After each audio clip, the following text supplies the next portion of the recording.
We've seen it all. We've won the lot. We're Man United and we're never gonna stop. Ole ole, ole ola, ole ole, ole ole ola. We've seen it all. We've won the lot. We're Man United and we're never gonna stop. Ole ole, ole ola, ole ole, ole ole ola. Are you watching? Are you watching? Are you watching Merseyside? Are you watching Merseyside? Ini dong. Apa? Harry Maguire. Harry Maguire. He drinks the vodka. He drinks the Jager. His flat kaki his head's fucking massive. Harry Maguire. Harry Maguire. He fucked Of Leicester for Manchester. His head's fucking massive. Harry Maguire. Ada apa? Harry Maguire kan kemarin mencetak gol kemenangan. Iya. Jadi gua akan nge-chant satu chant. Prince, bukan King lagi dia, bukan Lord lagi. Prince. He's the king. Oh ya belum nyampe. Prince. Ada satu lagi Prince yang Harry. juga mencetak gol di menit-menit terakhir. Ya. Saw my mate yesterday. He said he saw the white Pele. Okay. So I asked him what's his name. His name is Wayne Rooney. Wayne Rooney. He goes by the name of Wayne Rooney. I saw my mate the other day. He said he saw the white. He says to me he saw the white Pele. So I asked, who is he? He goes by the name of Wayne Rooney. Ya, belajar di rumah. Kita nge-chant bareng-bareng nanti. Ya, Manchester makanya. United lawan Brighton minggu depan. Oke. Kita komitmen di setiap episode kita akan berusaha nge-chant supaya chantnya itu lo hafalin. Jadi kalau nobar di poros nobar bareng sama kita, kita nge-chant bareng-bareng. Oke. Yang paling mendasar, yang paling harus lo tahu adalah United are the thing for me with a knick-knack, paddywhack, give it a go. Why don't you take fuck off home? Kasar sekali kau. Biarin. Dah, bumper.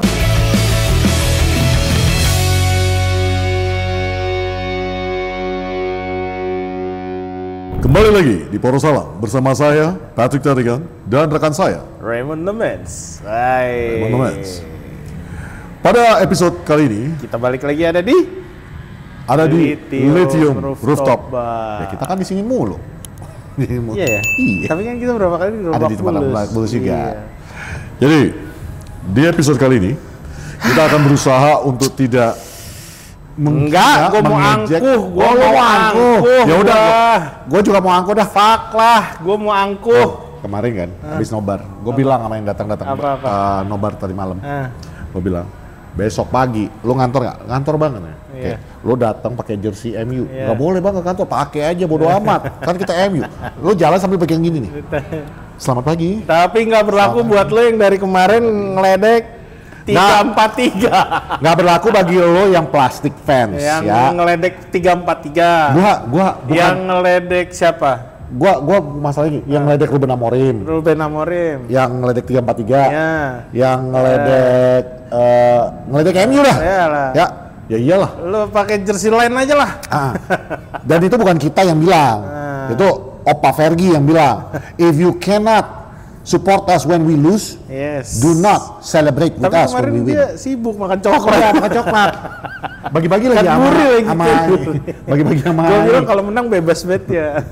Enggak, maksudnya dulu kan itu komentatornya bilang once arrival, both night, once arrival, now sharing snacks during half time. Cadbury.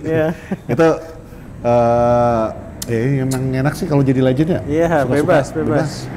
Gua jujur kemarin pas nobar juga gue bilang gua paling nggak suka dari jersey MU musim ini adalah jersey yang ini. Iya, kok ada di layar tuh ada ijo-ijonya, itu apa ya, laser dari penonton atau gimana sih? Tahu. Ada ijo-ijonya tau? Emang kayak mengkilap. Enggak, ijo-ijo itu rumput bos. Hah? Rumput. Anjir, keren juga bisa. Itu rumput nempel. Bisa coalition gitu ya.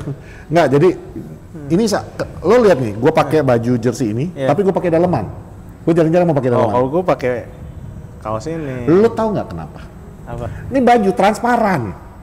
Oh, jadi Makanya mau ngomong pintil mini. Lu nggak lihat tuh kemarin? Begitu udah keringatan aja, badan kelihatan semua tuh. Yang Saya paling suka. Stratford Ender. Yoi, Red Army. Kalau mau tahu di mana belinya, ya tanya Bang Emon aja ya. Man, Nice. gimana mandainya? Aduh. Menyenangkan? Terima kasih Om Yuda. Kameramen Arsenal.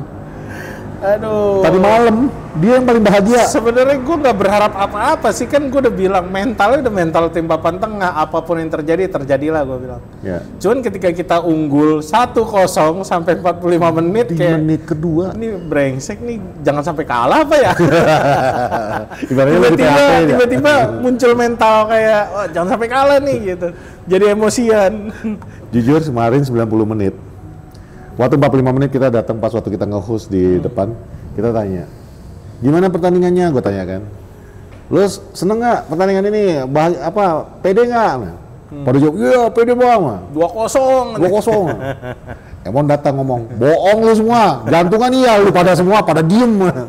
Karena memang realitanya. Capek coy. Nonton kemarin capek, asli capek. Gua aja, birnya Minpor, birnya siapa, gua ambil, gua udah nggak tahu lagi. Wah, wanying tiap kali diserang, wanying. Lu parah lu ninggalin gua di sini, lu pada nonton di luar kan? Ya soalnya di situ 1 menit lebih cepat. Kurang ajar. 5 detik ya. Pokoknya kalau gagal chances kita udah duluan terus ngeliatin kalian kita ketawa di luar. Tapi kan lebih seru, ada bule sih. Manchester. Nah, ada bule Manchester nanti di insert ya sama kameramen Orasi di halftime anjing. Jadi Udah kobam. kalau lu mau tahu kejadiannya apa, lu kayaknya kebanyakan minum ya. Jadi waktu halftime Curhat aja. waktu halftime kita minta sama beliau. Ntar lu, mukanya mirip Paul Gascoigne, sumpah. Yoi. Kita minta mirip Paul kita ngobrol Gascoigne. sama beliau kan. Ya biasalah, semua yang datang nobar pasti Siapa? kita ajak Erik. ngobrol. Erik apa siapa namanya? Nah, ada itu dia. David Beckham. Dia tanya namanya siapa? Dia jawab pertama Cristiano Ronaldo. Gue udah ketawa kan anjing. Ini bakal susah nih ngobrol sama dia. Gue tanya lagi. Yang bener nama lu siapa? Erik. Oh Erik. Erik Cantona anjing. Terakhir enggak kok, nama gue David. Oh David. David Beckham bangsat. Tapi nama dia Robert Pires. Robert Patrick. Ini cuma teman kita. Teman kita. Nah, ketika dia di halftime itu kan biasalah kita tanya pendapat lu gimana seperti ini. Biasanya kita kasih satu penonton tuh, kita kasih beberapa detik lah ya untuk kasih pendapatnya dia singkat aja. Ini orang ngambil mic-nya kita diambil, dia berdiri di depan panggung, dia orasi. Nih nanti videonya lo tonton. Orasi. Tapi orasi ada videonya. Ada. Oh iya. Orasinya jujur gue suka. Karena yang dia orasiin tadi malam di panggung itu Keresahan rata-rata fans MU dan ini Akamsi yang datang ya, yang ibaratnya lu kalau mau di Anfield nih, dia bilang gitu kan. Lu kalau misalnya lu mau bilang, wah Ruben Amorim tuh nggak pantas, nggak layak, baru 4 game ya, ya, dia langsung bilang, lu harus kasih nih manajer waktu, ini. Dan dia nggak suka Ole, padahal gue suka Ole. Cuman kita bisa ketemu di satu sistem bahwa kita butuh kestabilan di dalam klub. Nah itu yang diorasiin. Sayangnya dia kalau kondisi mabok kan, jadi agak kocak kemana-mana gitu. Wow, this is in Anfield, man. When was the last time we were playing like this in Anfield? Tapi keren, Robert. Thank you, mate. Terbaik. Jadi kalau mau ngelihat orang bule Manchester mabok orasi di halftime, nah datanglah ke sini. Nobar minggu depan lawan Brighton ya. Lawan Brighton. Kita ajak aja lagi dia. Kocak banget tuh orang asli.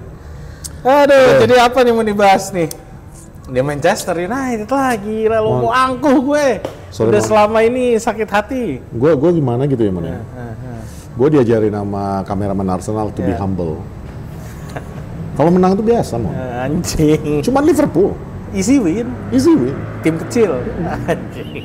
Walaupun rata-rata yang nonton ini sebenarnya udah kalau sempat kemarin itu akhirnya kalah. Bang Pet marah-marah mulu, giliran menang kayak begini gitu. Ya iyalah, bebas, Iyalah, menang namanya, bebas. namanya menang ya happy. Aduh. Ya balik lagi, selama masa susahnya juga gua dukung kan. Ya ketika menang ya gua selebrasi itu lah. kita lakukan selama susah. Emang gua plastik. Bisa sih. Kalah kalah ngomel.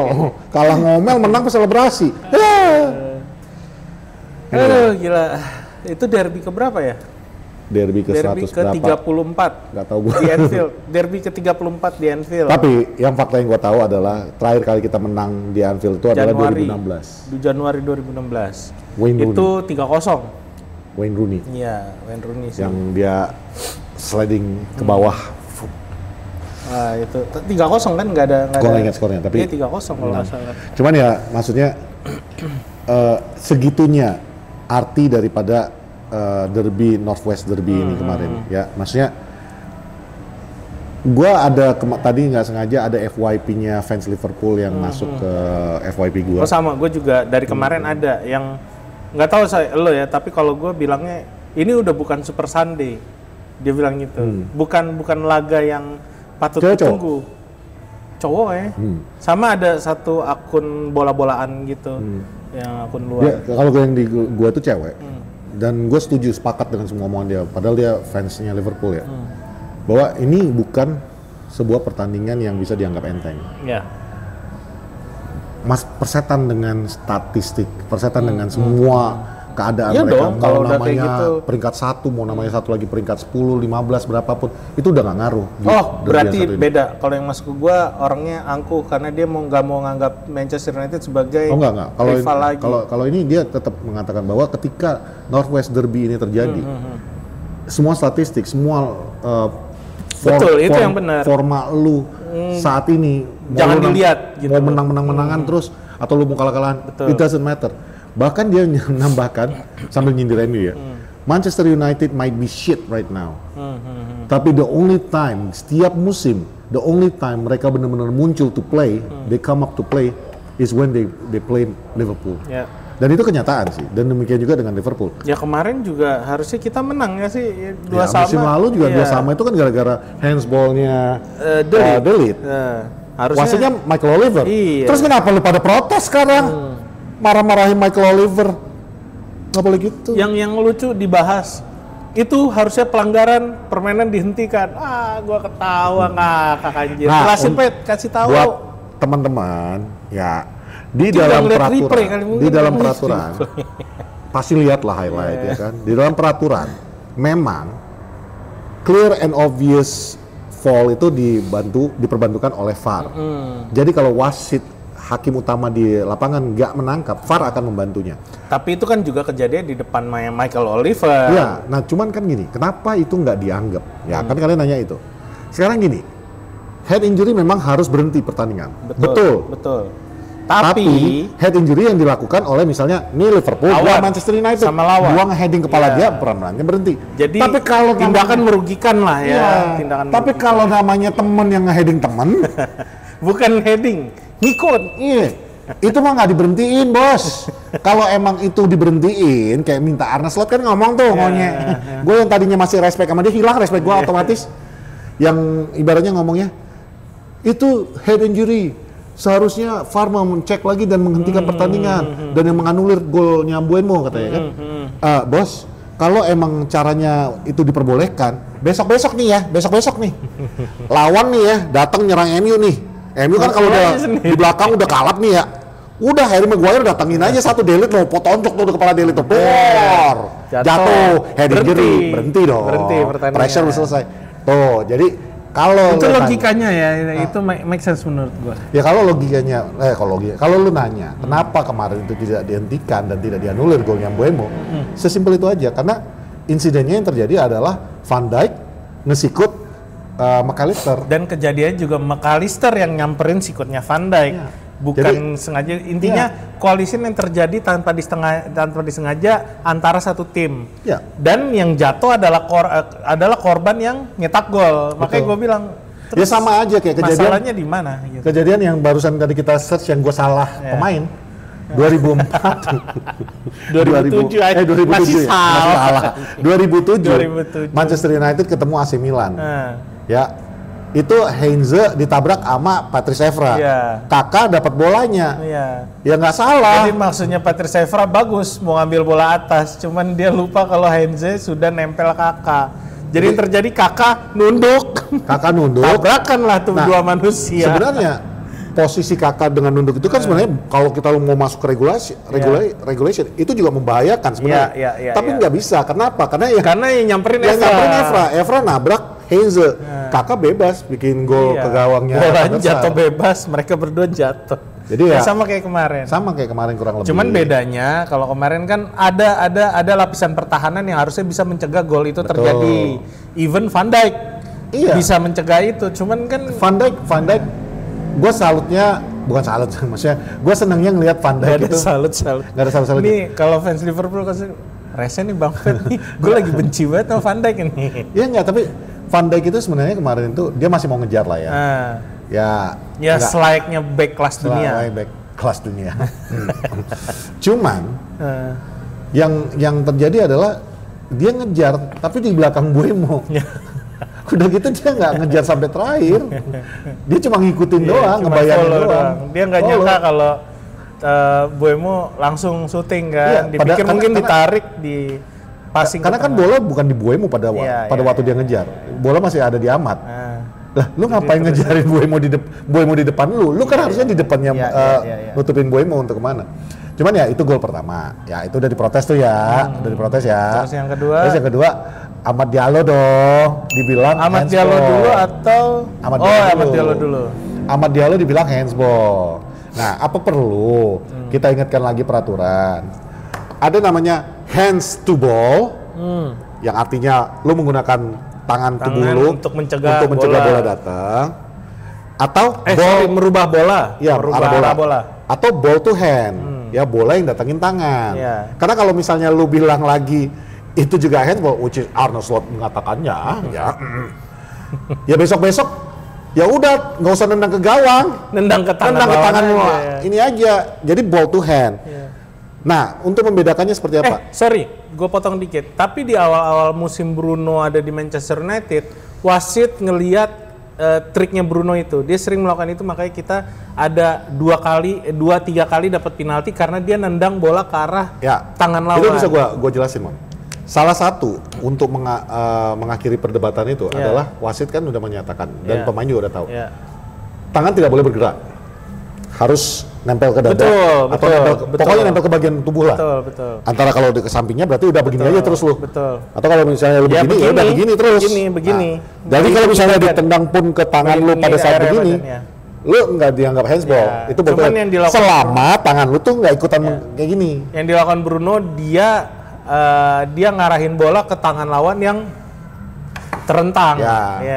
Itu jadi kita ada berapa kali itu juga kan, jadi bagi gua yang tadinya gua masih ada respectnya sama Arne Slot karena gua mikir wah musim pertama langsung juara, hilang seikhlas-ikhlasnya hilang kemarin ya.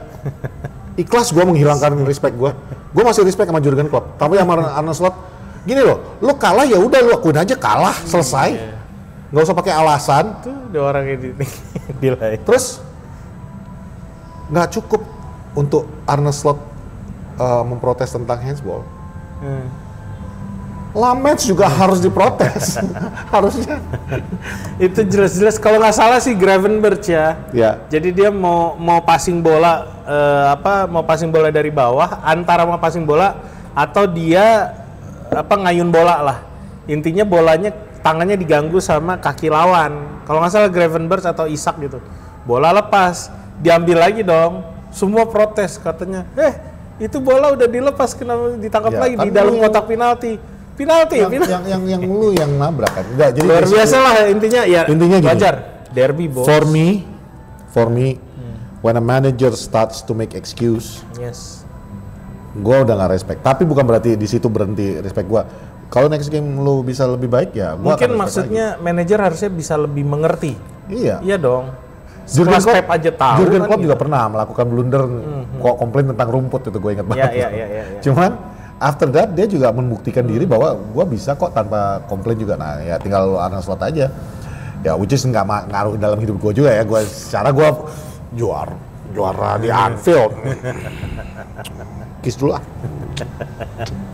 Botak. Ya udah intinya sekarang rekornya jadi bukan back to back lagi, udah double back to back. Back to back. Udah kayak Arsenal. Wih, Arsenal lagi seneng banget ini. Back to back. Dingin banget. Tahun betul-betul. Tapi lu apa ya? Kalau gue bilang fans Arsenal juga jangan jumawa dulu. Iya. Beda dari peringkat 9 bahkan 10 ya. Sampai peringkat 1 itu lah kita sama Arsenal 6 poin. Kita sama Arsenal aja cuma 6 poin, sama Liverpool cuma 2 poin. Cuma 2 poin. Sama City cuma cuma 3 poin. Sekarang gini. Fans Arsenal, kameraman Arsenal, coba didengerin dulu ya, Dek ya. Lu jangan terlalu senang Liverpool nggak bisa ngejar lu lagi. Banyak bacot banget kalau menang ya. Karena kalau misalnya Liverpool nggak ngejar lu, yang ngejar lu tuh City. Aduh. Lu pilih mana, City atau Arsenal? Liverpool yang ngejar.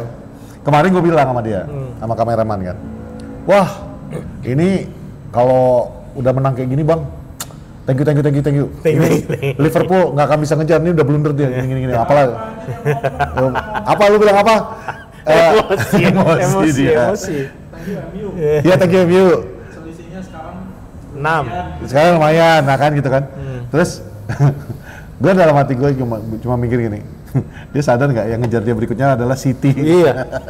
Bos, City udah sembuh semua, bos. Udah sembuh semua pemainnya, gue kaget. Jadi gue nonton tuh, tapi nanti kita bahas ya. Gila, gue bilang lah, udah nggak ada yang cedera lagi nih. Even Nunes, Savinho udah main. Di benchnya ada Oscar Bob. Gue bilang, wah, bahaya. Oscar Bob main aja langsung berbahaya, coba. Dan ditambah lagi satu yang paling berbahaya. Itu monster yang satu itu udah mulai nyetak gol lagi. Haaland gila. Nggak ada obat. Haaland dukung City juga, kapten gua Haaland. sama kita juga. Inilah kenapa Kita plastik banget kalau soal FPL ya. Kalau udah FPL gue males ngobrol sama mereka berdua. Nggak, cuma masalahnya ya itu. Kalau gue sih harusnya kemarin kameraman Arsenal tuh berharap seri. Ya. Karena mendingan Liverpool yang ngejar mereka daripada Man City yang ngejar-ngejar mereka. Cuman ya susah, nggak bisa lo hitung-hitung. Oh enggak. Gitu. Gue bilang sama dia, yang tadi ngomong kayak gitu kan, gue bilang, Toto ya, nama dia gue sebut ya, kameramen Arsenal gue bilang, Toto, lu bersaingnya di akhir musim itu sama MU, gue bilang. Dia langsung mencak. Tapi bener nggak? Gue bilang gitu kan. Jadi tajuknya berita hari ini yang paling sering gue lihat, even di sosial media atau di medianya pun sendiri, di website media-media besar lah ya. Kemenangan Manchester United semalam buktikan kalau ini bukan tim yang dilanda krisis lagi, tapi tim yang pelan-pelan menjadi penantang gelar juara. Gila sih menurut gua. Ya, sekarang logikanya gini aja, Mon. Setidaknya nih sampai Januari lah ya. Iya. Setidaknya sampai Januari, MU itu kuncinya adalah MU-nya sendiri. Musuh terberat MU saat ini adalah MU. Ya. Kunciannya, MU sudah menjalani 5 dari 6 pertandingan besar. Dari the Big Six. Literally kita tinggal harus ngadapin Spurs. Which is di Oktober ini kita hadapin. Spurs tuh keempat ya kalau nggak salah. 5 ya? Ya, maksudnya dari 6 besar ini, kita udah ketemu semua. Tinggal Spurs doang. Tinggal Spurs doang. Yang artinya, kalau kita bisa konsisten, nggak menutup kemungkinan. Kita lihat di Brighton besok lah ya. Ya makanya, gue bilang nggak konsisten kan kunciannya. Ya konsisten, yang penting konsisten. Kalau bisa konsisten, nggak menutup kemungkinan di Januari kita itu berada di posisi 1, 2, 3. Betul. 5 besar lah. 5 besar. 5 besar. Nggak, gue yakin 4 besar. Kalau yakin bang. Nggak garis bawahin kata kalaunya. Saya sih masih ada di level ini. Nih bapak ini kayaknya ada di sini. Saya nggak garis bawahin kata kalau. Kalau bisa konsisten. Kalau MU bisa main seperti 2 pertandingan terakhir ini, kemarin juga mainnya nggak bagus-bagus amat, cuman they show passion. They show they want the game. They show passion and 3-4-3 yang kalian protes. Nah, by the way kemarin mainnya 5-4-1 dong. Waktu lawan Sunderland 4-4-2 dong. Bingung nggak lo? Bingung kan? Nyerang 3-4-3, counter 3-2-5, bertahan 5-4-1. Tapi kalau mid block 4-4-2, mampus nggak lo? Lo Ada tau berapa? nggak? Ih, gila, gua bilang.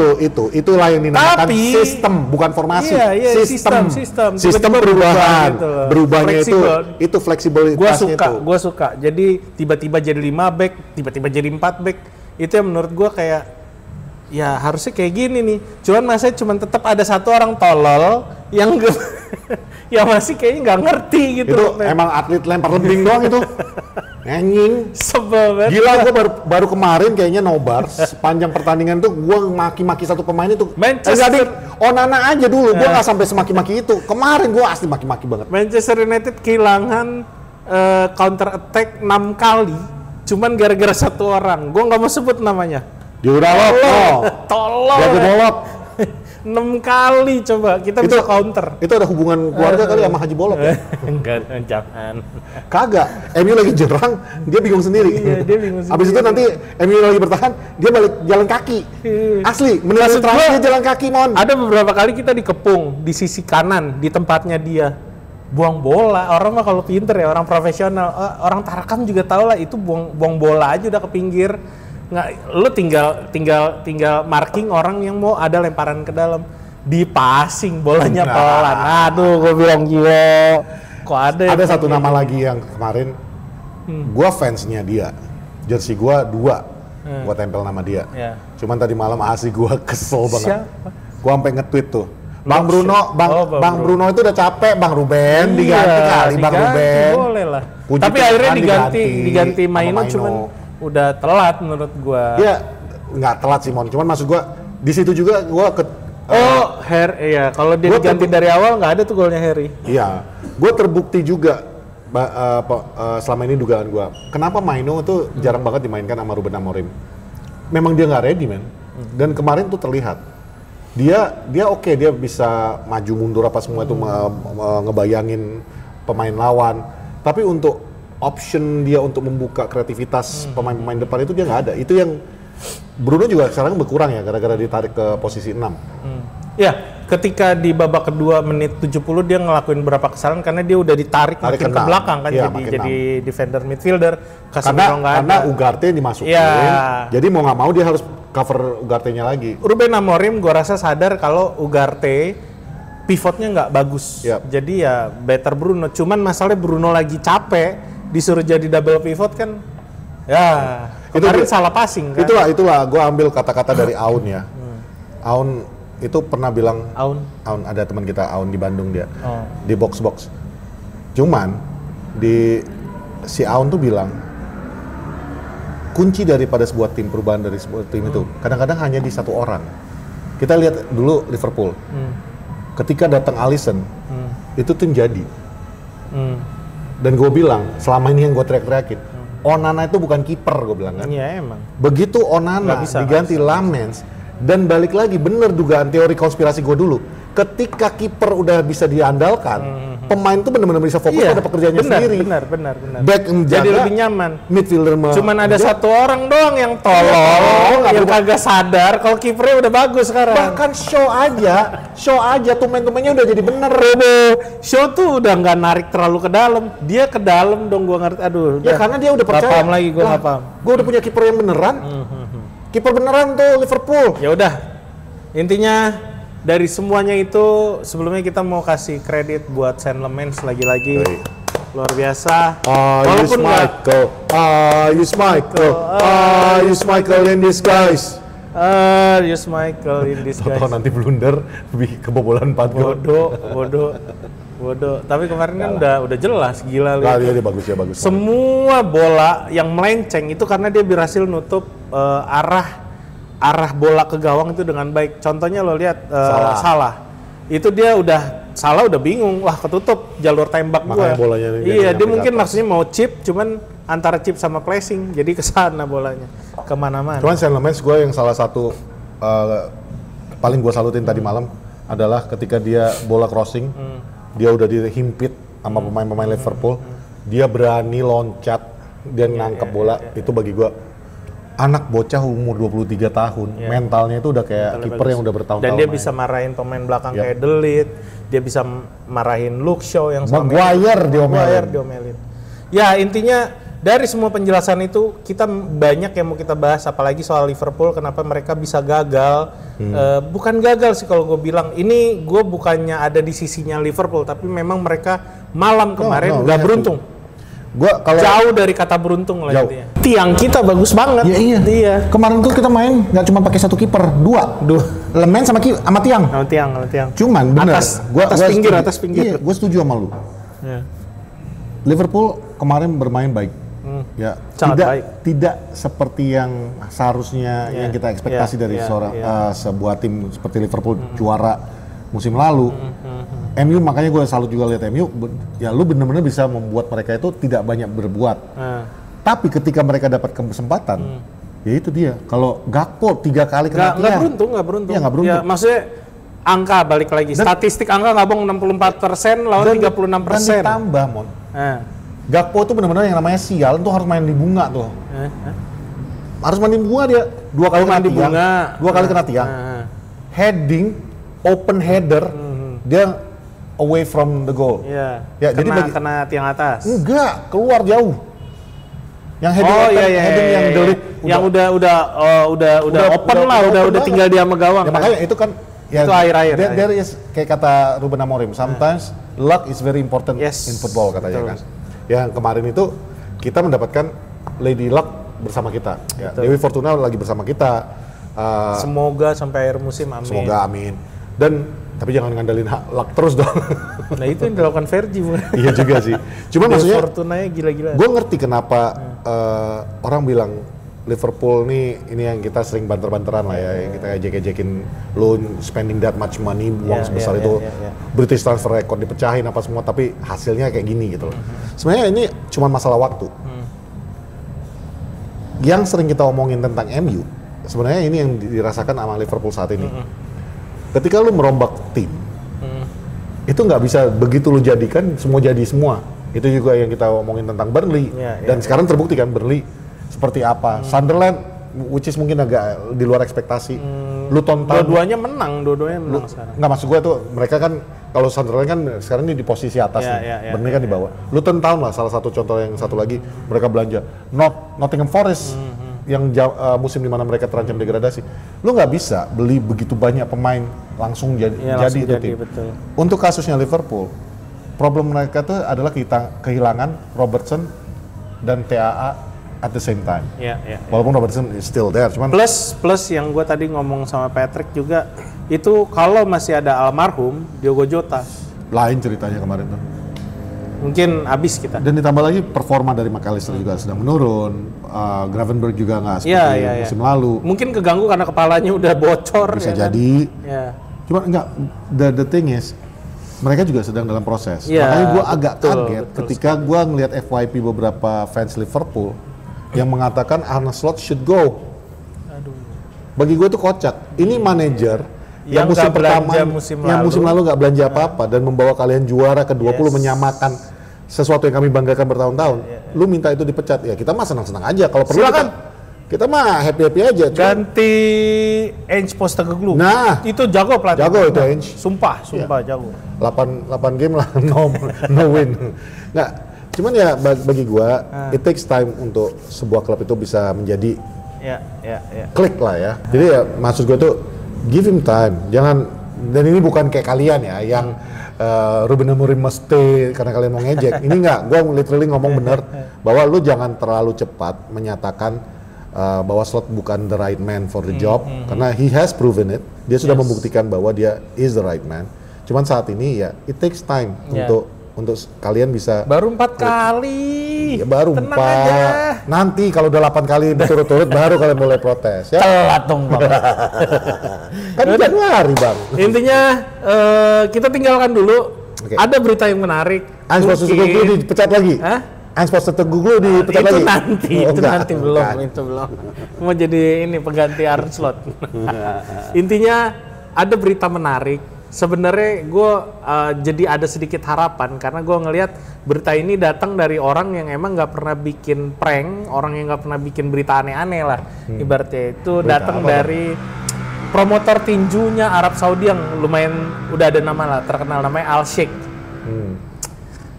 Dia nge-tweet Dia bilang kabar terbaik yang saya dengar hari ini adalah Manchester United kini berada dalam tahap lanjut dalam menyelesaikan kesepakatan penjualan kepada investor baru. Ini kan langsung pecah, jadi dia langsung rame, baru kemarin lah. Jadi gue ngelihatnya baru tadi pagi, gue bilang, wah gila juga ini orang kok bisa ngomong kayak gini. Nah. Sampai dia akhirnya ralat, dia ralat karena takutnya jadi sesuatu yang ngeganggu klubnya. Karena dia bilang, gue cinta sama Manchester United, jadi gue nggak mau berita gue ini jadi bahan untuk media memojokkan lagi Manchester United, karena kan otomatis manajemen keganggu. Itu akan meruntut ke bawah-bawah. Terus dia bilang, postingan saya kemarin tentang potensi penjualan Manchester United berarti satu hal, klub sedang dalam tahap negosiasi lanjutan dengan investor baru. Jadi jangan dianggap ini berita yang sudah pasti, cuman dia dapat info kemungkinan akan terjadi gitu kan. Baru kemarin sih beritanya. Gue bisa tambahin, emang dapat berita ini, gue dapat berita mungkin dari sisi sebelahnya. Ya. Nah, sisi sebelahnya itu ada berita, kembali lagi ini kita juga masih belum tahu ya. Sevalid apa. Cuman so far yang dapat beritanya itu yang gue tangkap adalah ada investor Arab yang ingin membeli, bukan investor, konsorsium Arab yang ingin membeli. Bukan Arab, Qatar. Arab. Kalau yang Qatar. Nah, ini berbeda ya. Jadi ya mereka itu mau konsorsium untuk membeli Manchester United dari sahamnya Glazers. Ya. Nah, itu sempat jadi bahan pembincangan di CNBC yang mengatakan bahwa pihak Glazers sebenarnya berhak aja untuk menjual tanpa harus minta izin kepada Ineos. Nah, ini yang jadi pertanyakan adalah secara bisnis apakah ini boleh atau tidak, karena Ineos sudah memegang 29%. Nah, kalau misalnya mereka menjual sisa saham, ya sebenarnya secara logika boleh-boleh aja. Tapi itu kan akan mempengaruhi kepada keputusan-keputusan yang mereka punya kesepakatan dengan Ineos. Nah, ini yang jadi pertanyaan. Nah, kalau gue tambah-tambahin, mungkin akan jadi polemik baru gitu kan maksudnya. Itu jadi gue tambah-tambahin doang nih, 1 tambah 1. Lu dapat berita itu, gue dapat berita secara ekonominya. Gue ngelihatnya kalau memang itu terjadi ya benar, itu akan jadi bahan yang bisa mengganggu MU-nya lagi. Kestabilan tim yang kita bilang sekarang mungkin lagi menuju ke sana gitu. Yang kedua, gue sih jujur gue berharap banget ya ada konsorsium baru untuk ngambil Glazer ya. Cuman at the same time, ketika ini konsorsium mengambil everything about MU, sementara Manchester United sekarang ini sedang membangun baik itu stadion, fasilitas, apa ini semua. Kita mengesampingkan Glazers karena ini cuman proyeknya Ineos ya. Jadi apakah ini nanti tidak akan berpengaruh juga kepada Ineos? Karena owner baru pasti punya ide baru dong. Ya, punya. pasti. Dan ini masalahnya sebuah infrastruktur stadium. Ya. Ngerti nggak maksud gue? Tapi gini Pet, kalau dari yang gua langsung track toh, karena gua nggak mau riset berita setengah-setengah. Pembicara ini sampai mana, siapa yang mau akuisisi, makanya gue bilang tadi memang Arab, karena Arab kan satu kan ya, tapi kan dia terpisah. Ada United Emirates Arab ya kan. Terus ada Arab Saudi, ada Qatar, itu semua kan beda. Emang satu Arab tapi Arab Saudi, tapi itu negara yang berbeda. Nah, yang gue dapat ini, dia yang mau ngambil ini bukan individual, tapi kumpulan dari beberapa pengusaha besar sama pemimpin. Nah, gue nggak dijelasin pemimpin apa nih, tapi yang pasti mereka ini satu hal, karena memang ada konflik sama si UEA-nya sendiri, UAE, di mana itu dikuasain saat ini sama si pemiliknya Manchester City. Jadi gue lihat ada kepentingan di mana mereka mau bersaing di sana supaya ada lahan baru buat mereka menentang si intinya rivalitas lah.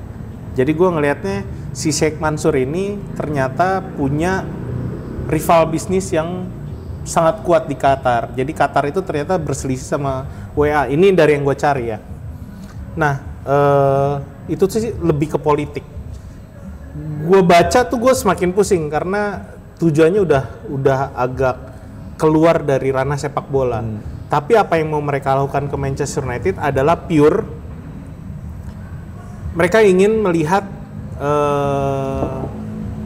mereka ingin ngambil satu klub besar sepak bola yang jadi ikonnya Eropa, di mana saat ini itu dikuasain sama Liverpool sama Manchester City. Kalau mereka bisa dapat Manchester United, artinya kan mereka dapat exposure lebih ke Qatarnya ini, karena udah tau lah project mereka sangat besar di liganya mereka sendiri kan. Nah jadi kalau gue lihat memang ini keduanya ngadopsi kebijakan luar negeri yang beda, maka itu si konsorsium dari Qatar ini pengen bersaing di tempat dimana semua dunia nonton. Jadi kayak ya udah kalau Manchester City ini dikuasai sama si Arab, nih kita juga ada yang dari Qatar. Tujuannya lebih ke situ. Cuman kalau dibaca ke belakang itu udah politik semuanya. Tapi kalau supaya kalian ntar lu gue lanjut. Kalau dari gue sendiri sih anything but Glazers. Ya jangan Glazers lah intinya gitu loh. Ya itu. Kita udah terlalu lama menderita gara-gara dia. Itu gue setuju. Cuman ya itu tadi yang gue mau bilang. Have your opinion. Apakah kalian menginginkan owner baru dan Arab konsorsium ya, Arab boleh atau Qatar ini boleh kalian komen. Itu jadi cuman bahan diskusi yang baik. Untuk supaya tidak meningkatkan halu kalian terlalu tinggi, gue kasih contoh Newcastle United. Mereka juga pemiliknya Arab dan Arab beruang banget ini ya. Ya, tapi Newcastle tuh Arab Saudi. Ya. Si siapa? Bukan individual juga, dia PIF, public investment apa gitu. Cuman itu contoh bahwa dengan adanya uang Arab bukan berarti lu akan menjadi City. City juga butuh waktu itu. Ya, dari PM-nya Thailand ke yang sekarang itu kan mereka juga punya transisi, bahkan ketika udah diambil oleh Qatar juga mereka masih punya butuh waktu untuk menjadikan timnya seperti yang sekarang. Jadi, dan nggak gampang juga. Malaga di 2010 diambil sama dari kalau nggak salah dari Qatar juga, terus gagal si Nasser Al Thani tuh yang mereka sempat ke Champions terus gagal, sekarang malah main di divisi 2. Jadi nggak segampang itu lah intinya. Cuman ya kalau kita yang udah lama dizolimi sama Glazers, ya pasti kita pengen Glazers out lah ya. Cuman ya, balik lagi have your opinion. Kita semua di sini. Cuman ya sebagai penutup apa nih, Mon? Hah? Kita belum bahas ini. Oh belum ya? Masih ada ya? Iya, masih bahas Liverpool lagi? Gue mau bahas pertandingan lain sih. Supaya ada info aja. Ya itu bagian Bang Eman lah. Monggo. Kita tinggalin dulu Manchester United. Jadi Manchester United, Liverpool versus Manchester United itu pertandingan terakhir di hari Minggu. Tapi sebelumnya itu menurut gue semua pertandingan menarik. Di hari Sabtu itu pertandingan pembuka di ini yang mau kita obrolin sedikit. Nottingham Forest kembali menelan kekalahan 0-3 dari Chelsea. Walaupun Chelsea main 10 orang di menit ke 87. Out, nggak selalu berhasil loh. Ternyata gua dapat berita Ends Postecoglou dipecat di babak kedua. Gila sih itu. Gila. Siapa namanya? Evangelos. Siapa ininya? Evangelos Marinakis. Lalu ketika ditanyakan kepadanya, lalu siapakah interimnya? Iya, dia belum bisa jawab, tapi dia ngomong, mungkin saya akan jadi interim dulu. Owner jadi interim, gila gue nunggu banget. Lu lisensinya apa Bang? Lu kata bebas-bebas aja ngelatih. Anjir itu luar biasa sih, itu yang akhirnya sekarang lagi digoreng banget. Thank God, bukan dari kemarin tuh bukan nggak MU nggak makan, jadi nggak IPL nggak makan kalau sekarang. Gila, ini polemik banyak banget lah. Karena udah capek ya. Udah capek. MU digitu-gituin terus. Iya. Nggak jadi apa-apa. Jadi lagi digoreng banget, gila loh. Pelatih baru kejadian kali ini ya, pelatih dipecat di babak kedua lagi game gitu loh. Luar biasa. Kalau di babak kedua dipecat baru ini. Tapi pada saat pertandingan udah dipecat, itu udah ada. Oh, siapa? Louis van Gaal. Oh iya. Final FA Cup. Iya. Pertandingan baru selesai, dia udah dipecat. Itu luar biasa sih. Itu masih Glazers. Menang pula. Masih Woodward ya, masih Woodward. Itu menang loh. Iya. Ya udah jadinya itu. Ini gue bilang nih owner paling problematik yang gue tahu ya. Selama ini gila Evangelos Marinakis ini. Itu jadi mereka kembali menelan kalahan. Apa ya kalau gue bilang memang Ainge-nya juga udah nyerah, udah pasrah. Gue pikir dia akan balik lagi ke 4-2-3-1 atau dia nerusin yang kemarin Nuno Espirito Santo kan udah terkenal nih si siapa namanya? 3-4-3. Dia pakai 5-2-3. Itu kan udah keluar dari mana-mana. 5-2-3 banyak amat. Iya, 5-2-3 bener. Gimana sih? Dia pakai taktik yang emang bener-bener nggak common, jadi akhirnya berantakan, super berantakan mainnya. Miskin taktik. Ya, gua nggak ngerti lah. Jadi ya udah. Hasilnya Nottingham Forest 0-3, ada pelatih yang harus menanggung akibatnya di situ karena manajemennya juga, ownernya juga Ange, agak eksentrik sih kalau gue bilang. jangan berkecil hati Ange. Kamu bersama Ten Hag Masih ada Liverpool, let's go.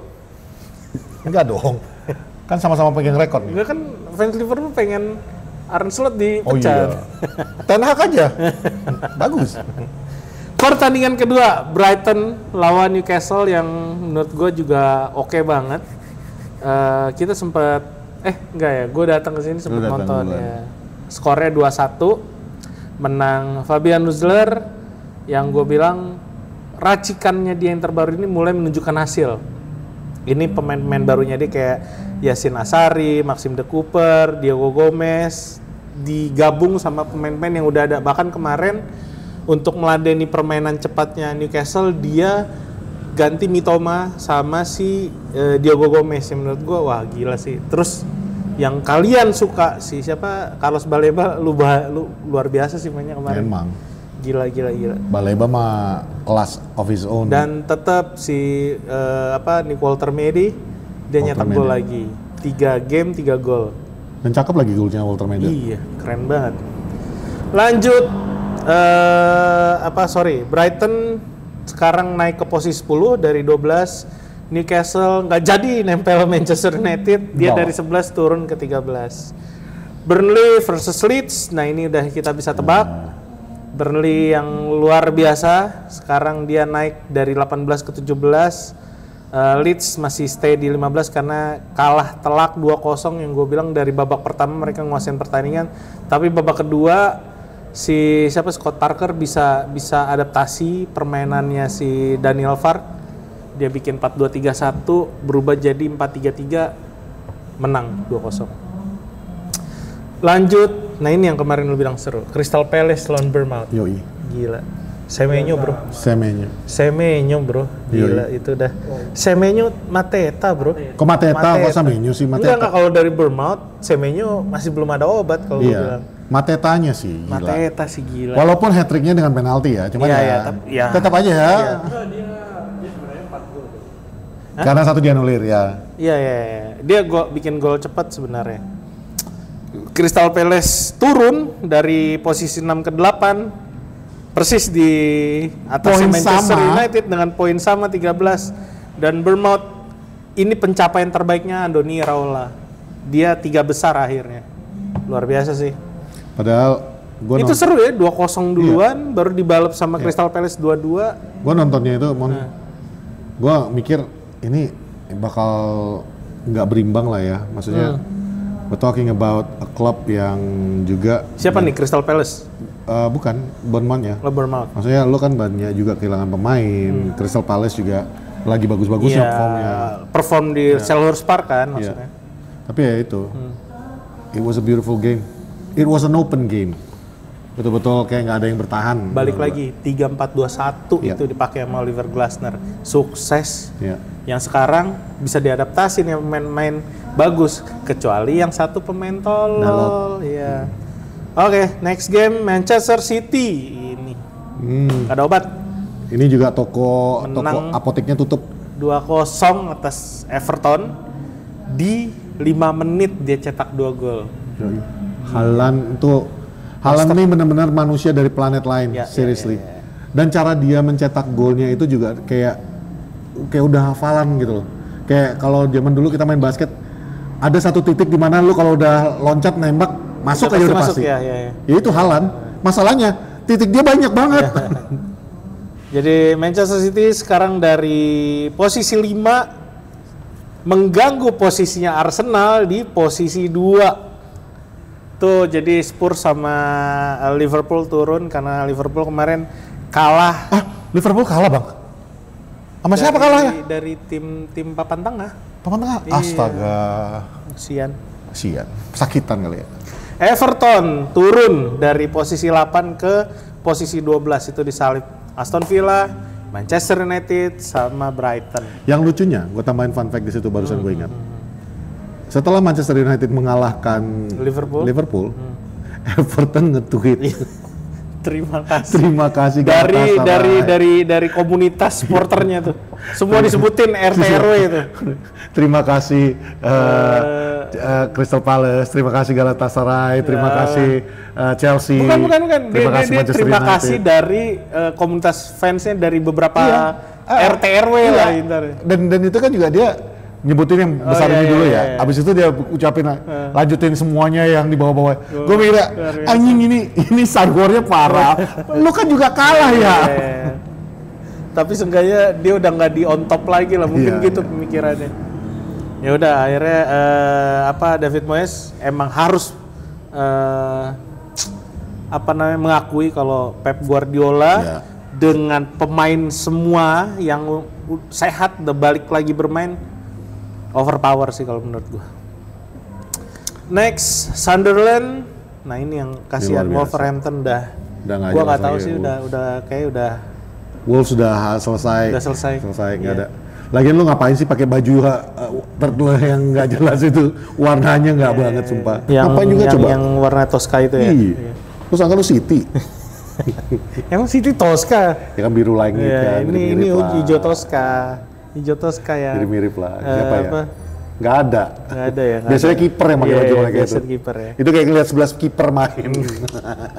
Intinya Regis Lebris membuktikan Sunderland yang dia pegang ini bisa compete tanpa pemain top. Gua bilang sih salah satu kuncinya Sunderland so far ya, itu tetap di Saka. Granit Saka. Karena ya betul-betul dia bisa mengontrol tempo dari pertandingan. Ada beberapa sih, maksud gue mereka juga belanja, termasuk tim yang lumayan belanja gila-gilaan untuk memenuhi lini utamanya. Isildur. Isildur mah ini Lord of the Ring Baldur Gate. Itu mah rumahnya Pak Pro.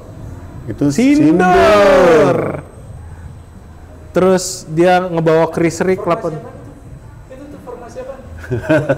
4-2-2-2 anjir aneh banget ya. Ini kameramen Arsenal lagi ngeliat highlightnya Aston Villa versus Tottenham. Wah gila sih. Villa turun dengan formasi 4-2-2-2. Itu biasa. Dulu dipakai Rangnick. Dipakai Amorim juga di Sporting. Ya, gue lanjut. Chris Rick yang dibawa dari reserve 18 tahun. Enzo Levy, bench warmernya AS Roma diambil sama dia. Bertrand Traore, bench warmernya Aston Villa diambil sama dia. Intinya kok bisa gitu loh. Berarti kan dia membuktikan kalau gue bilang ini orang kayak Eddie Howe ya nggak sih? Gue nggak perlu pemain top banget untuk bisa naik ke atas. Gitu.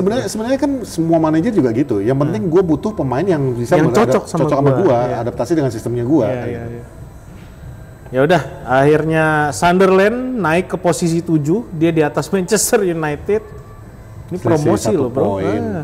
Isi 1 poin.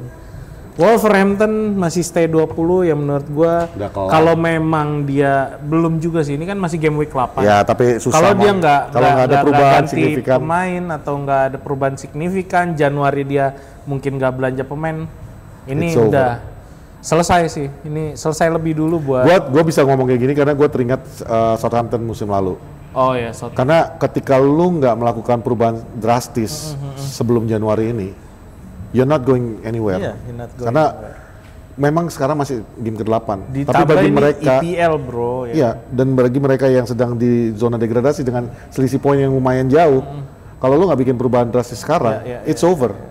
Nggak akan sempat lagi lo kalau banyak di Januari. Ya dia mulai hancurnya di 2024-2025 yang Pedro Neto cabut, Daniel Podence hilang ke Arab, terus siapa Max Kilman ke West Ham, Mateus Cunha juga di musim lalu, musim ini Ait Nuri udah habis selesai. Jadi gua rasa juga manajemennya kayak udahlah. Sebenarnya kehilangan utama mereka itu adalah Nuno ya. Benar, Setelah Nuno cabut, itu pemain tapi baru itu kan 2021, seenggaknya 2022 Ya. dia masih Ya, compete ya, lah. Cuman pemainnya itu yang si siapa? Awalnya dari Ruben Neves yang dijual Ya. ke Arab itu udah ngaco. Next. Nah ini nih. Peringkat 1. Fulham 0. Arsenal. Gajah bertengger di ranting 2. Gila, gini nih. Iya, kameramen Arsenal. Kameraman Trossard. Arsenal, gini dong kameraman Arsenal. Kok begini? Ini siapa? Dingin. Itu Cole Palmer. Bukan Ini dia begini. dingin dia puncak. Gila, itu orang hampir dijual sama kalian. Buset. Salah gak gue ngomong? Alejandro Trossard dijual, gila kali lu. Ya, itulah perlu diacungin jempol ya, usaha super keras. Untuk tetap di atas lawan tim peringkat 14 dengan tim inti. Kecuali Odegaard ya. Odegaard doang yang nggak ada ya. Cuman ya udah, lo kesulitan tahu Arsenal tuh kemarin. Saya setelah Mary Yang gue bingung kenapa si siapa? Gue sempet ngeliat dia tuh pakai 4-2-3-1. Tapi ada beberapa kali mereka fleksibel ke 3 back. Di mana Jurriën Timber, terus si Gabriel sama Saliba di belakang ditinggal, Calafiori disejajarin sama Saka. enggak cuma di situ, kemana-mana. Luar biasa tuh Arteta, gila. Gua nggak nonton. Kadang jadi striker. Antara pinter sama Tapi nekat sih kalau gue bilang. Terus Gyökeres ditaruh di kanan Karena memang efektifnya supaya nempel sama Saka maksudnya. Iya. Dan luar biasa Fulham tuh nggak bisa nutup, padahal udah ketahuan. Ya ini ditempel sama Saka, dia nyari bola dari Saka kan, berapa kali dapat bola dari Saka dia shoot kayak gitu kan.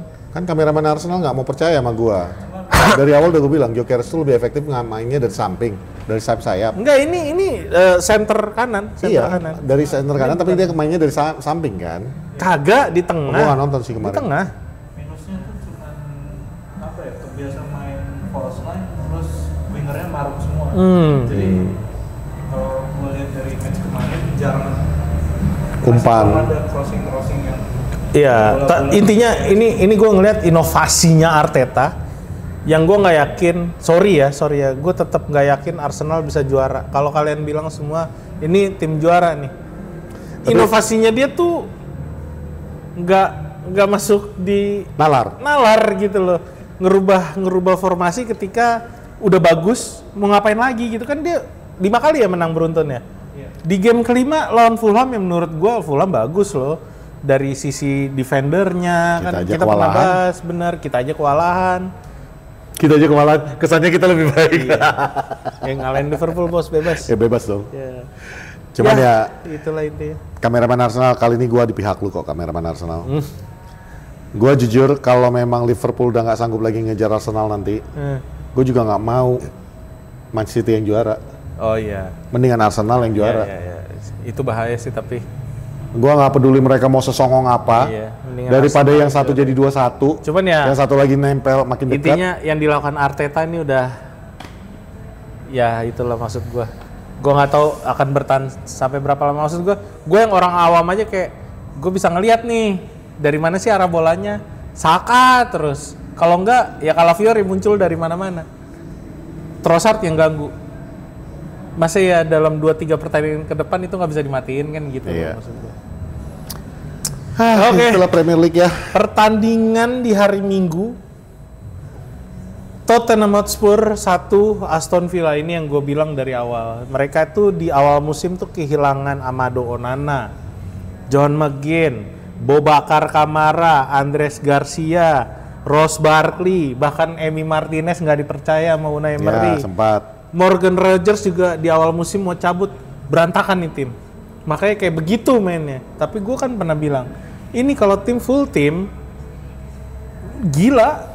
Kemarin tuh lawan dan sudah terbukti kan. Gila, Ya itulah dengan formasi yang barusan kameraman Arsenal 4-2-2-2. 4-2-2-2-2. Gila. Tapi itu kan formasinya, sistemnya tidak seperti itu. Iya. Intinya ini juga kekalahan pertama Spurs setelah nggak pernah kalah malahan kayak ini. Dari West Ham mereka menang 0-3 Di Champions mereka menang 1-0. Brighton 2-2, menang lagi di EFL 3-0. Artinya 1-1 lawan Wolves, Bodo Glimt seri juga 2-2. Lawan Leeds menang lagi 1-2. Baru kemarin akhirnya tumbang artinya soalnya. Thomas Frank hanya manusia, Mon. Iya, betul. Ya. Setuju lah. Dia tidak dewa yang bisa memenangkan Iya. semua pertandingan. Gue pikir akan bertahan di 3 tuh klub. Apalagi dia cuma manusia, dia bukan pemain FM yang kalau kalah tinggal restart. Ya. Udah lanjut. Spurs turun ke peringkat 6, Aston Villa naik ke peringkat 11, nempel Manchester United. Dan terakhir ini pertandingan West Ham lawan Brentford. Karena Besok. ini kita syuting nanti malam ya? Besok. Kita syuting di hari Senin, Ya, berarti malam tanggal ini. 20 nih ya? Ya. Ya, jadi tanggal 21 pagi mereka baru main. Jadi Besok gajian dong. Besok kita gajian. West Ham lawan Brentford di London Stadium. Yang menurut gue ini menarik karena Espirito Santo kemarin kalah.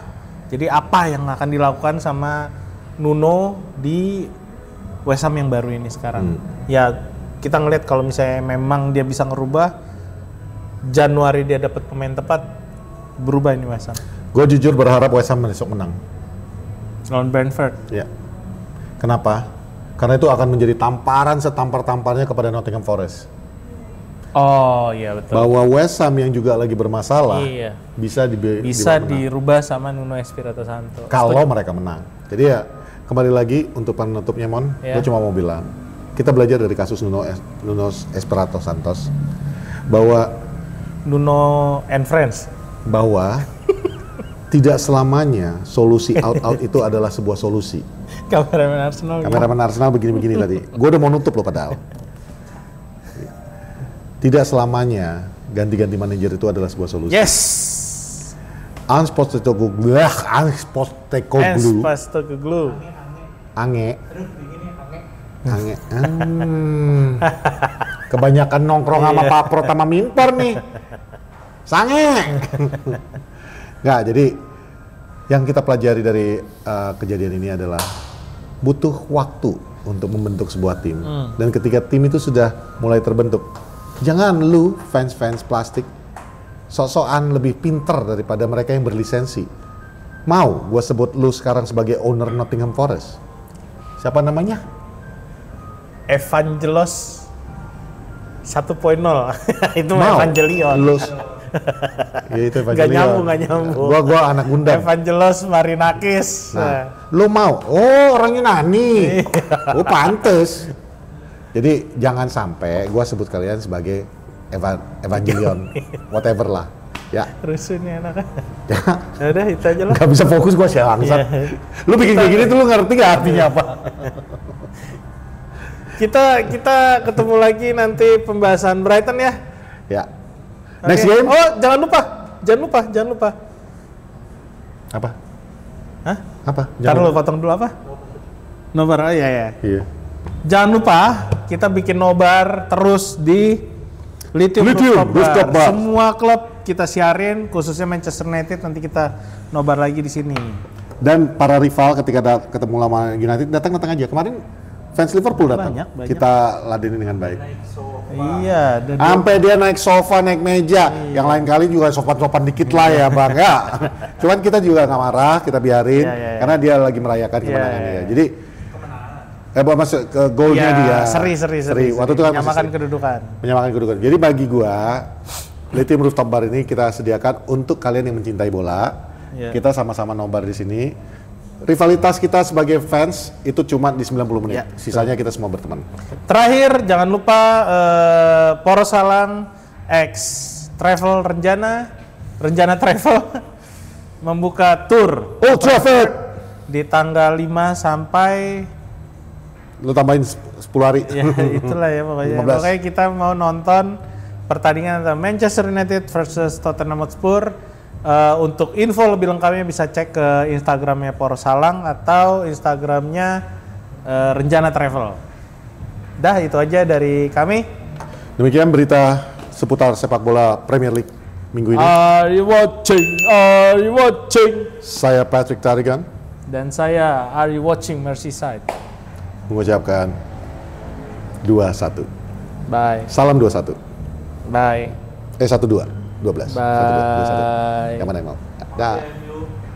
Sama-sama Arsenal.